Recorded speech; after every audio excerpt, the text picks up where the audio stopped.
Berapa income yang selesa untuk fresh grad nak beli sebuah Pro 2 Beza spek yang paling low? Jom kita breakdown. Beza G harga bermula RM36,580. Deposit kalau 10% RM3,658. Road tax dia murah RM20. NCT kalau masih kosong, insurans RM1,209. Total upfront yang kena ready untuk Beza ni adalah RM4,887. Installment kalau kita kira untuk 9 tahun, sebulan baru RM387.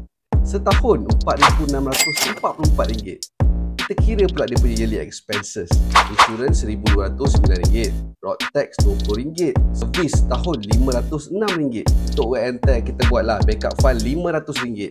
Total up yearly expenses untuk Beza ni adalah RM2,235. Campurkan yearly expenses dengan yearly installment, maka dapatlah RM6,879. Bahagikan pula dengan 12 bulan. Jadi sebulan kita prepare RM573. So, berapa income yang selesa untuk Beza G ni? Let's say nak gunakan 30% daripada income. Sebulan income kena ada RM1,910. Kalau nak gunakan 20% saja daripada income, sebulan income kena ada RM2,865. Orang yang baru mula kerja tu, beli kereta apa tu?